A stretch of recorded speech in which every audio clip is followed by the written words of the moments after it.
Rock Solid Radio wants to thank Maxwell Construction, who has been our sponsor since the very beginning. For over 30 years, Maxwell has delivered the highest quality projects by holding to their core values of customer satisfaction, positive attitude, respect, and excellence. So if you have any kind of commercial construction need, give Maxwell Construction a call today at 812-537-2200.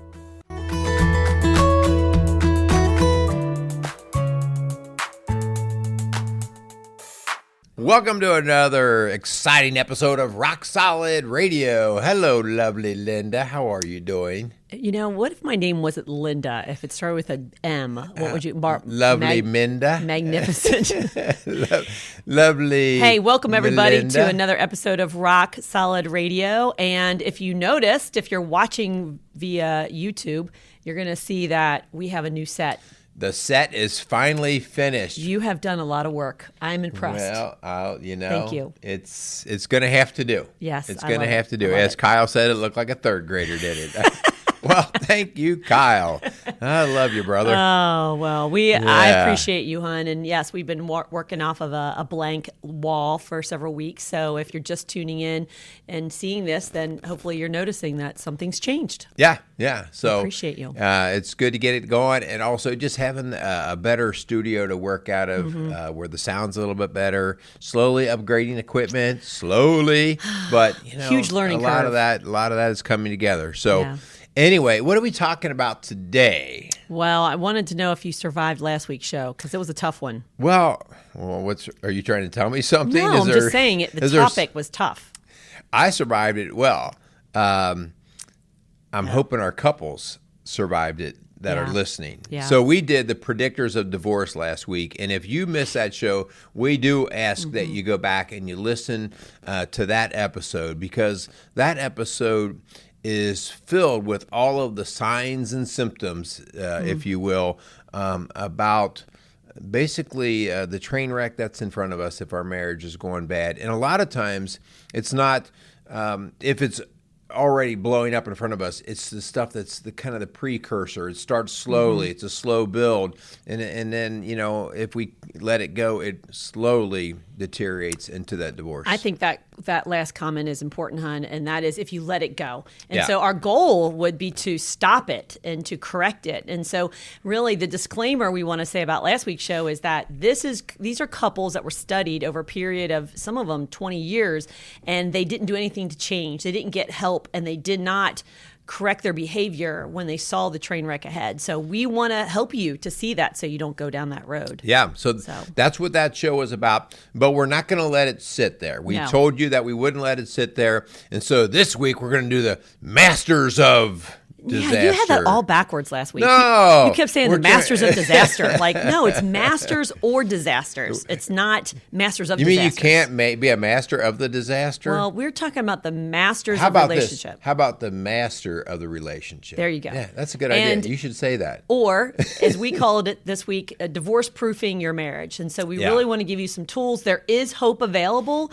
We're not here to be this doomsday show that says, hey, you're heading for disaster. We want to say, hey, no, stop and turn the course so that you can master these relationships and find yourself thriving and growing as a couple. When we talk about patterns start, and they usually start, early on for whatever reason. We had to make an accommodation, we had to make an adjustment, and that was kind of the pattern that we worked in.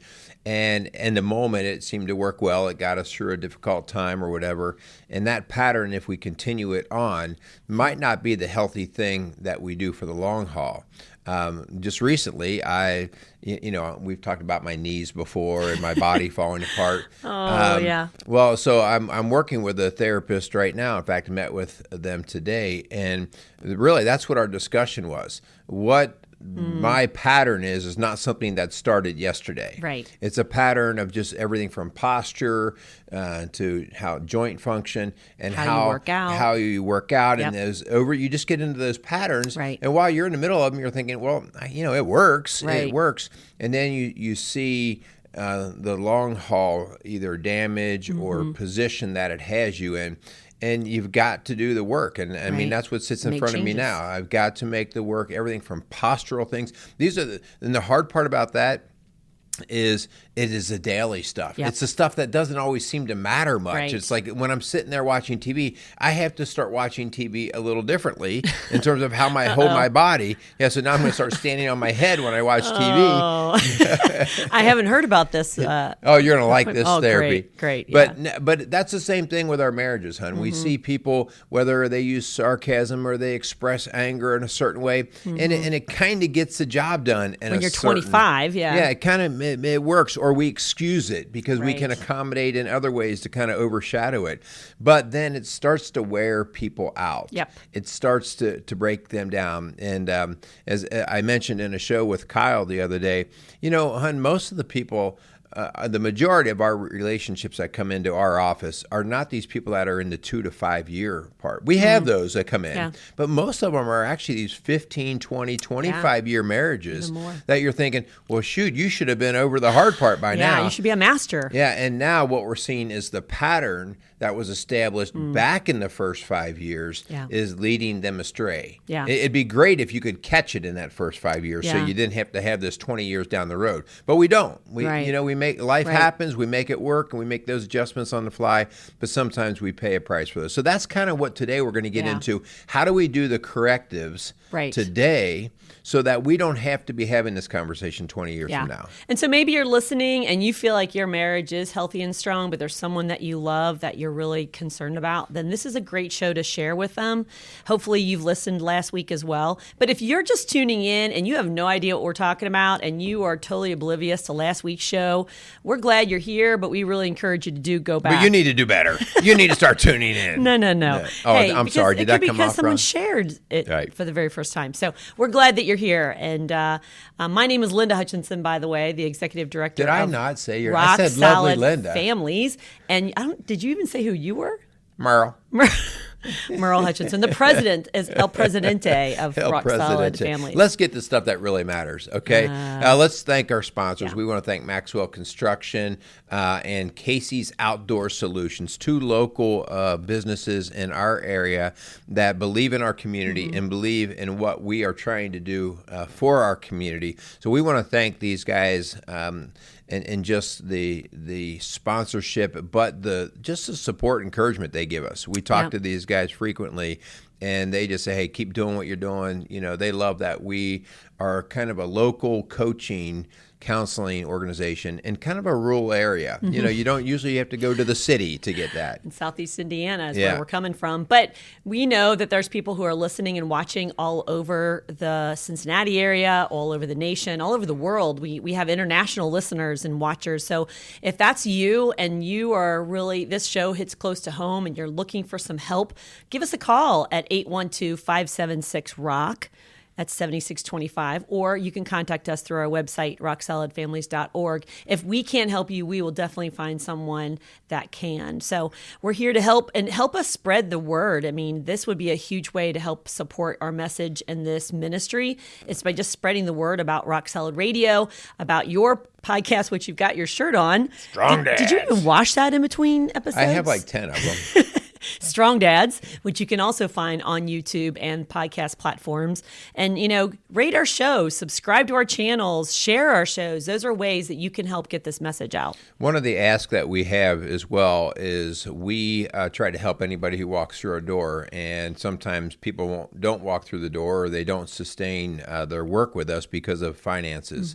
And so we ask that if you would be willing to consider helping a couple or helping an individual by helping underwrite people's sessions with us, and whether that's like, hey, I'd like to here's $50 for one of our sessions that we would cover, or sometimes people, say, here's $200. Let this help somebody through or 4 $100 sessions a month. So. We have people that recurring giving for every month. So just saying, hey, we're here to help. Yeah. So you may not be a counselor, but you may allow somebody to get counseling through your ability to create a resource that would help. Yeah. So please consider that. You can always reach us and talk to us us through rocksolidfamilies.org if you have a question about that through our email contact page. Yeah. But, hon, last week, a little background, we really got into some research by a psychology professor, a relationship guru by the name of Dr. John Gottman, and he has done research for the past 40 years in what he first called, remember, the Love Lab,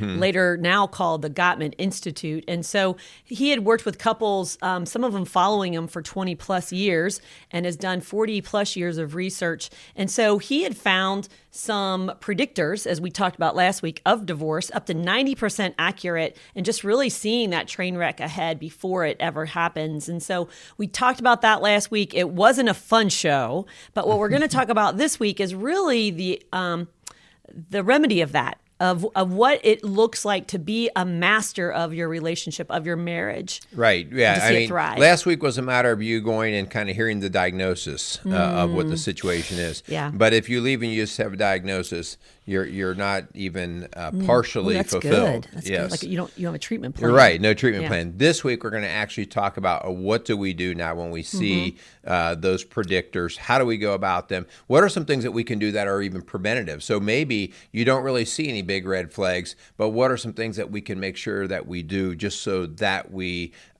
basically cut them short so that they never form? Yeah. So, hon, what's the first one? Well, I think before we get to the first one, I really want to give you a second to go get a piece of paper and a pen, because honestly, you're always making them write stuff. I know. Jeez. That's the teacher in us, right? I had a client the other day that referred someone, and they came in, and I gave them homework, and she's like, "Oh, they told me you were going to do that," and I was like, "Yeah, I kind of am known for homework." No, that's what that's how you avoided teachers when you were choosing when you were a kid. Did they give homework? Oh, Yeah. I'm not going to sign up for that teacher. I'm not going to quiz you on it later, but I think it would help to have these down, because really I studied Gottman 20 years ago and have since just followed him and his work, and so I take notes all the time when I listen to him or watch him or read from him. So the very first one, hon, is building love maps. And so Gottman would say that to build love maps is to ask questions, is to dialogue. And we give this for homework to couples a lot, don't we? Yes. Yeah. So, well, what do you think he means by a love map?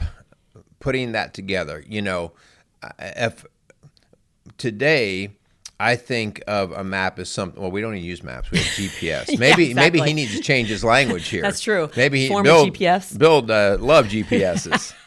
The idea here is really trying to understand how to love each other, how to lean into each other. We've made this in a slightly different conversation that we had once, how we oftentimes love each other wrong. We think we're hitting the nail on the head, and we actually are maybe even irritating by the things that we're doing. And whether we think they're funny or whether we think they're very nice, they're not taken that way. And so that's part of the homework that I give very frequently. I want you to just have discussions on, and don't make this a guessing game. Like, I'm going to guess to see how well I can love you. Just tell me, because I've bought you watches before. I've bought you certain things, and then she gave that look that you just saw. That it's like, oh, well, I did really well on that one.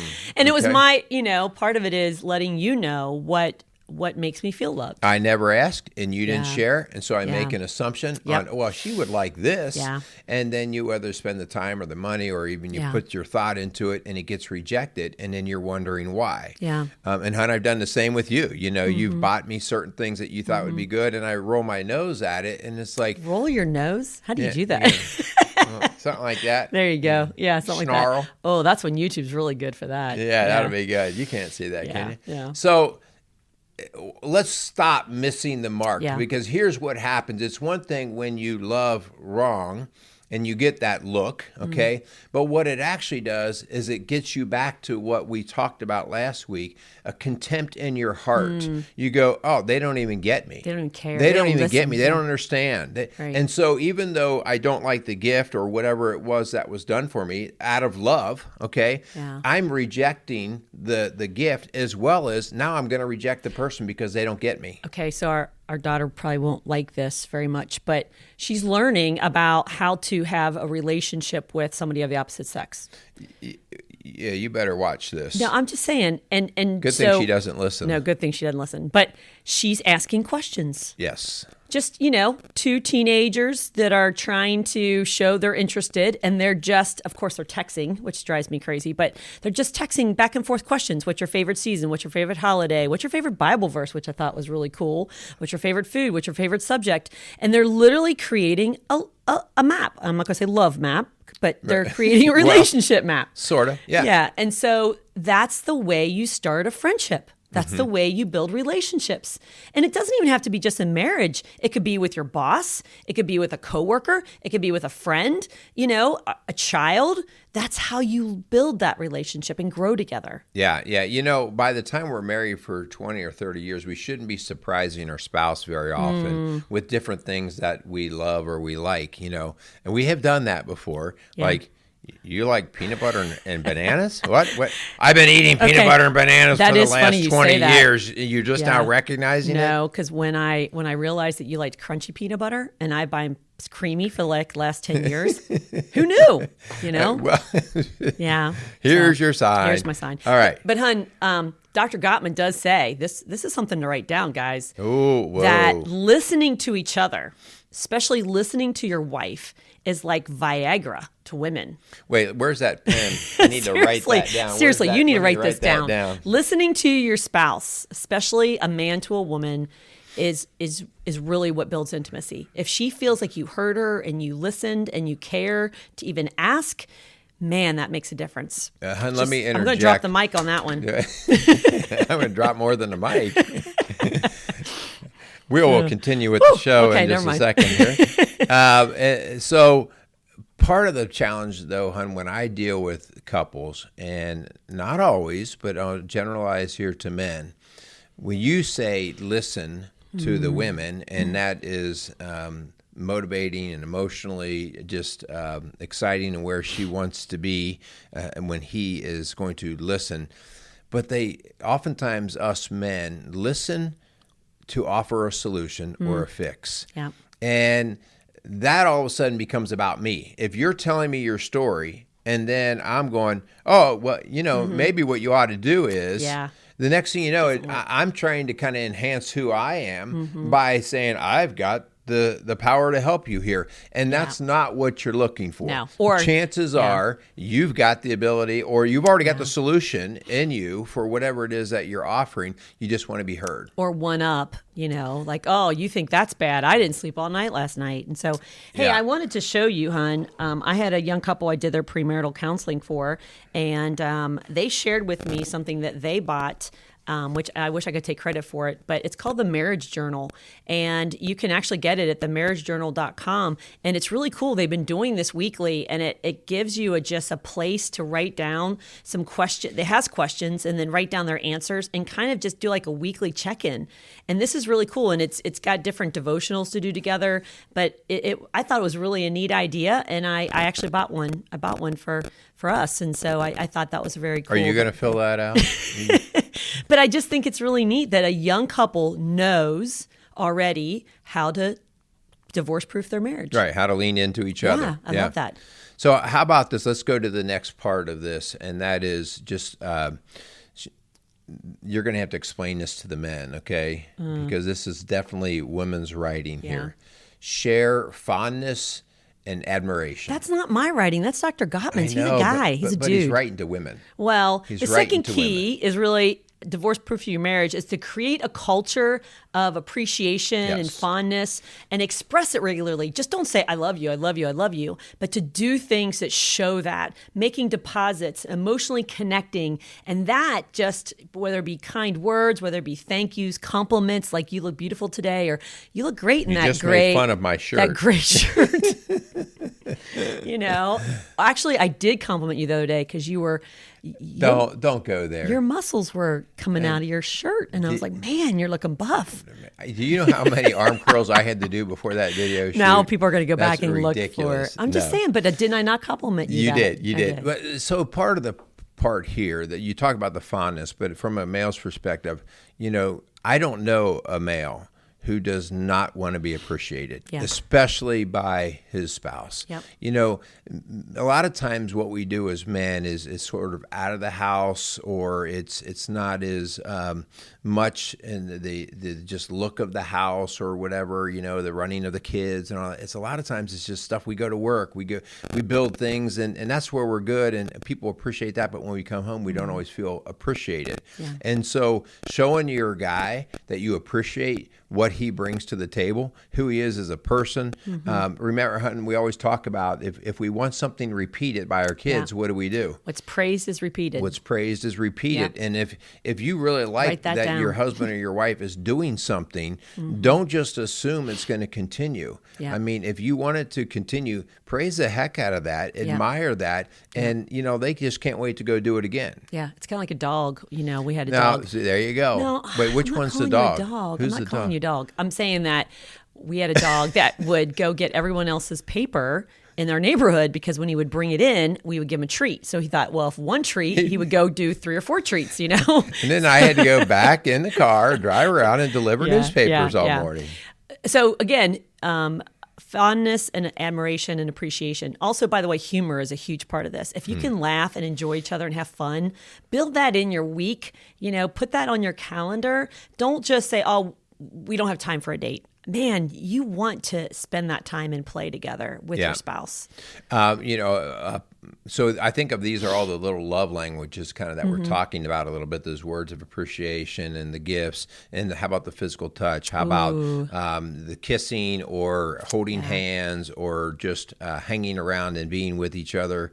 Those are things, too, that every chance that you can, especially if you know what that does to your partner, don't slough it off. You've got to partake, and you've got to, build them that way. Masters make kissing a priority. Whoa. Okay, another one. Here it is. And this is kind of a strange wordage, but just bear with me. Gottman calls them making relationship bids. And basically, it is creating these small moments of connection, whether it be holding your partner's hands or reaching over for a kiss or opening the door for them. Those are little things that just mean a lot. And it's really how they're not just reached out for, but how they're received. And so, for instance, I use this example a lot, and I've seen it in my office where a husband, maybe that's an emotional moment in the counseling session, and he will go over and he'll reach for his partner's hand on her chair. And there's really some ways to receive that. And one of them is, and I love when I see this, she grabs it back. And maybe even starts to, rub his finger or whatever. And so shows that I see you and I want to connect with you. That's an accepting of the bid. But then you have these other women who are kind of indifferent. Maybe they're not really sure if they're mad at their spouse or not. So she just kind of leaves it sitting there like a dead fish. Thanks for grabbing my hand. So now he's grabbing it. And it's kind of like he doesn't know, is she mad? Or no response to it. Yeah, no response. No real acknowledgement of it. Yeah. And so then there's a very kind of indifferent sort of feeling. Or even worse. And then the other one, just think about this. If you go to reach for someone's hand and they pull it back, that's an actual rejection. Yeah. And so those are when we give bids, whether it's a kiss goodbye or a kiss hello, whether it's just trying to put the arm around them, trying to do something affectionate, it's either going to be accepted or it's going to be kind of neutral or it's going to be rejected. Yeah. But how you do that will determine how the other person feels and either continues it or stops. Yeah. Okay. Yeah. I mean, if you've had a fight and your spouse tries to, kiss and make up and you reject that and then you reject it again and again, then don't get mad if it stops. Right. Okay. And it will stop because it's very difficult to continue to do something and get no response back from it. Yeah. And so doing these things of friendship and building connection and really affirming and just being positive around your spouse really creates this environment, that's very positive. So when conflict does occur, and it is going to occur, that you're going to kind of look at things from a kind of a positive lens instead of a negative one. And so masters of relationships have 5 positive connections to every one conflict. So we mentioned that last week, the idea that it takes such a strong ratio of positives to negatives because it's like anything, if I'm at work all day and I'm just knocking it out and doing a great job, but I make one significant mistake, That will be the thing for most of us, not everyone, but for most of us, that'll be the thing that ruins my day. Yeah. That one thing, even though I knocked the ball out of the park in so many other areas. And the same thing happens with our relationship. If you're doing a lot of great things for your partner, but you hit them below the knee, so to speak, with something heavy, something negative, that's going to be where their focus is. Yeah, that's where they remember. Most fights occur when one or both spouses do not feel emotionally connected to the other. They feel like you're not listening, that you didn't hear them, that you don't care. And so you may think you care and that you're showing they love you, you love them. But man, those fights and conflicts occur when they don't feel that and that connection. So. And I see this in recently working with a couple that are working really hard to restore this connection, okay? And because of habits, like we talked about before, because of patterns, it was very typical that while they were talking, they were interrupting each other. And so they both admitted that they interrupt each other all the time. Yeah. And I asked them, I said, okay, so stop for a second. If you interrupt, what does that actually tell your partner about how well you were listening? Yeah. Because in order for me to interrupt you, you can be halfway through explaining your thought. And if I'm already intercepting your thought with what I'm going to put out, from the point that I am thinking of my rebuttal or my response, I've shut down the listening. Yep. Okay. And if that goes back and forth, if both of us are into interrupting or problem solving, suggesting answers, we're not good listeners. Yeah. So, wow. We are running out of time. So we've got to get to the conflict part, because the people that are listening that want to divorce-proof their marriage, they may say, that sounds really great, and it might have worked maybe 10 years ago, but all we do is fight. And so we want to get to, how do we resolve conflict? How do we manage these disagreements that we have? And Gottman says, if you start with a base of a strong friendship, then the conflict resolution is easier. But we know that conflicts occur. We still have them. So here, let's talk about real quick the different key elements to managing and resolving conflict. Yeah, so the first one is when we see this conflict coming on, we can either come at it hard and critical. Like, you always say that. What's the problem? You're always on my case. Yeah. Think about how harsh that comes off. If you come off with that kind of tone and that sort of look, right away, your partner is going to go into a defensive mode. Yeah.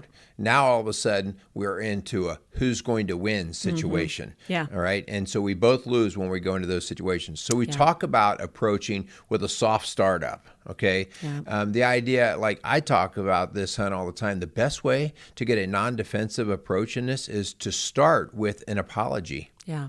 If I start with, hon, I just got to tell you, I really messed up there the other day. I'm sorry for that. Yeah. Most good women are not going to say, you better apologize. Yeah. No, they're going to be like, wow, because they're going to feel that you try to connect to their heart. Yeah. And for instance, us ladies, I'm just saying, I'm speaking for myself here.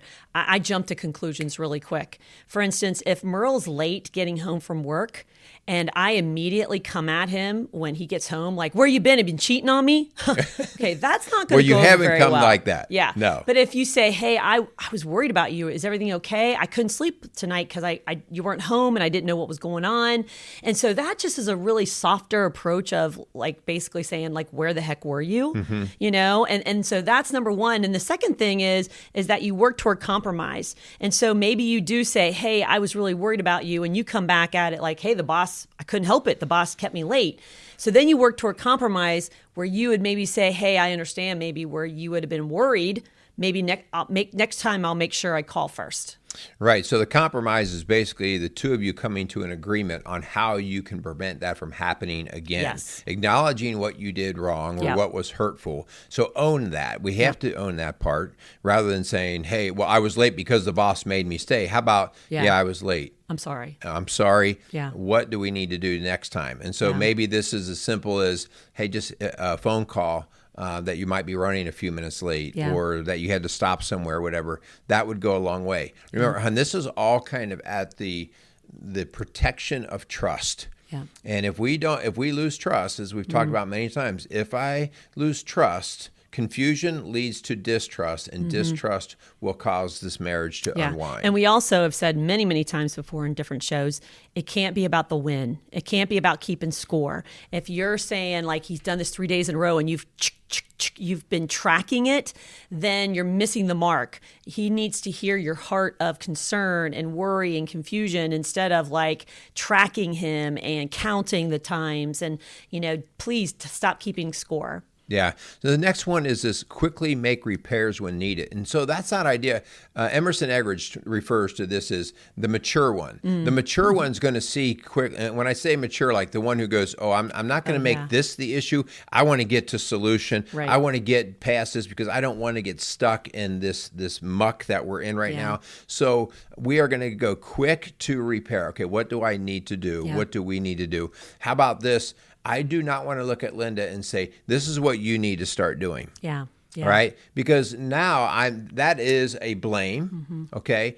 Instead, I'm going to say, here's what I need. Here's what I need to do. Here's what I need to feel better. Yeah. And then when she leans into that, she will work towards my heart. Well, what could I do to help? Admitting where you fall short, even if it's 5% of the problem in your mind, admit to that 5%. Say you're sorry and apologize for that portion of it. Quickly try to repair. And then you need to fight fair. And we did a whole show before about fighting fair. No blaming, no cussing, no yelling, no name calling, no disrespectful talk, no physical contact.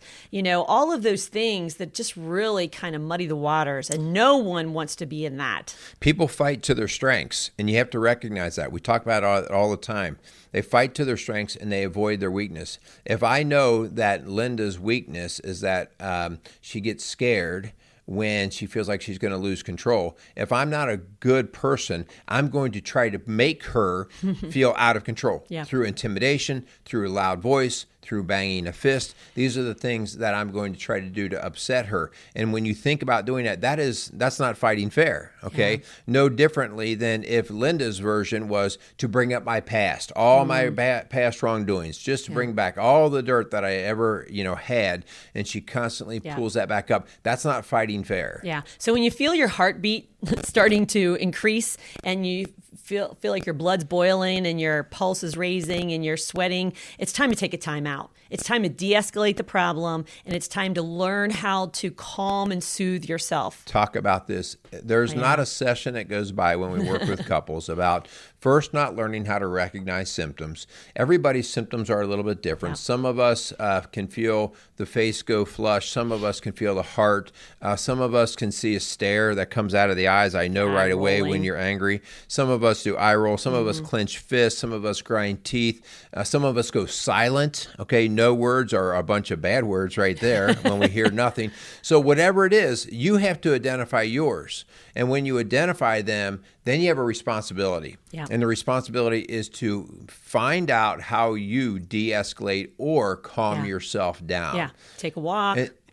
Go for a run. Take a nap. Listen to music. If Linda said before that most of our arguments come when we are emotionally not engaged or we're upsetting each other emotionally. If I'm emotionally charged, all right, that is all I need to say the wrong thing. Yeah. Okay. Yeah. And so I have to recognize that I need to calm down. And so, find out what works for you. Like, I think it's very important, the idea of you do what works for you and you don't tell your partner how to calm down. Because that's just going to flare them up more. Yeah. Once you both realize how you calm down, then you help each other get to that. You used to do so well with that. You still do, but I don't run. But when I was a runner and I'd be either tired or exhausted or frustrated or whatever, and I would come in and she could feel the anxiety or the tension, and she'd say, why don't you go out for a little run? Yep. And I never took that as an insult of you need to get away. I took it as she's recognizing and giving me kind of some permission here to go out, because I would come back a different person at the end of that run. Yeah. And then the final thing is to come back together and to calmly work toward a solution or a compromise. And so you can't just brush it under the rug and kind of ignore it and pretend and just pretend like it never happened. You've got to come back. And that's the mature really working together as a master, wanting this relationship to in this conflict to be resolved. So we got to do that. So we got to rule. Yeah, and when we come back together, we can't come back together 3 days later. No. We have to come back. We always talk about coming back together before the sun goes down. And the reason being is that if you don't come back together before the sun goes down, chances are the sun's going to go down. You are going to wake up in the next morning, and you're going to go about your way. You're going to go to work, you're going to go do your thing, and 3 or 4 days will pass, and it never actually got resolved. You think you let it go. Right, and so the seed got planted, and then all of a sudden when something else happens, we throw a little fertilizer on the seed, it begins to grow again, okay? So that's why we don't just, and a lot of times couples get very fooled into thinking, oh, no, that's past. We don't even talk about it anymore. You may not talk about the subject, but the hurt from the subject is still planted. And that's when I want you to go back to that dialoguing and spend an evening saying, hey, are you okay? Are we okay? Last week it was kind of hurtful. Or, do you feel like we resolved that well? And when couples begin to do that, they thrive and they start to dream together and they build trust and they feel like they have a committed spouse. And man, hun, that's when you see intimacy and passion and romance in a marriage. Did you say Viagra, or is that what did you say? But you can't build intimacy when you don't trust your partner. And by the way, if you keep threatening to leave or divorce, all bets are off. No one's going to trust that. No one's going to believe that you're going to be there tomorrow if you threatened to leave yesterday. So you've got to commit that the D word is not in your vocabulary. You're not going to threaten to leave when things get tough. That's such a great point, hun, because we throw it around as if it's going to intimidate or threaten. And what it does is it just sort of puts the defenses up on the other person. I actually have a challenge to all of my couples that I work with that are not doing well together, that aren't getting along. And my challenge to them is, from this day forward, you will never have another argument. In other words, I want them to actually say that. We will not argue again. Because the argument is all about the win. The argument is all about, well, if we argue, I'm going to work very hard to win. If I win, it is about me. So the rule is you will never argue again. That does not mean we don't disagree. And have conflict, But conflict has a means to resolve. Argument is all about who's going to win, and that means somebody has to lose. Pounding your fist and yelling the longest and loudest. So it's just the whole idea of argument has a negative tone, and it doesn't mean you and I don't get along or we don't disagree. It means that it's been a while since we've argued, and it's not because we're great. It's because we know that when we argue, we just hurt each other worse. Yeah. And so we go, let's just let it calm down and let's come back to the table later. So as we wrap up, we just want to tell you that as we see these relationships become masters, not masters of disaster, but masters of relationship. I like masters of disaster. Man, it sounds cool. Couples start to dream together, and they start to really feel safe, and they start to share their past and their dreams and their fears, and they start to really look forward. And man, that's when you've reached the heart of your partner, hun. And I love to see when couples get there. And they can. Even when there's been contempt or criticism or stonewalling, you can get back to that. When you dream together, you also then start to find greater purpose together. And when you have greater purpose together, it is easier for you to make the small things remain small. Yeah. Because if we have a greater purpose, Rock Solid Families is a huge purpose for Linda and I. The last thing we want to do is to let some little disagreement about how we should organize papers in our office break up Rock Solid Families. Not that we've ever had that before. No, that has never happened. It wasn't an argument. It was a strong disagreement. And so that whole idea, though, that you have a greater purpose that you work together for, it starts to allow you to put priority in what you're really going to pour energy in that's going to separate you. Yeah. And you start to begin to look for the legacy. Like, what do you want to leave long after you're gone for your children and your grandchildren? What do you want them to see? And, Hun Gottman was not a Christ follower. He was a researcher. He's actually comes from the Jewish faith, but he studied the data and the facts. But as Christ followers, we have a different perspective because we believe that Christ is our purpose, that he is the foundation we build on, not just all these facts and data, which are great. I'm not saying we should throw them away, but I am saying that we believe in a God who is bigger than any situation we find ourselves in, any conflict that we get ourselves in mess with. And God can do bigger things than we can ever do. The most interesting and cool part about that for those of you in the Christian faith is that when you study the research and you actually look at the data, whether it was Chris Brown from the National Fatherhood Institute or Initiative, or you got John Gottman and his work, both cases bring back the importance of faith and having, remember we talked about that purpose? Yeah. Well, that higher purpose being God, serving God, both of those serve extremely well. Yeah. You know, God designed marriage, so he ought to know a little bit about the research and how we treat each other and how we get through these difficult, challenging times.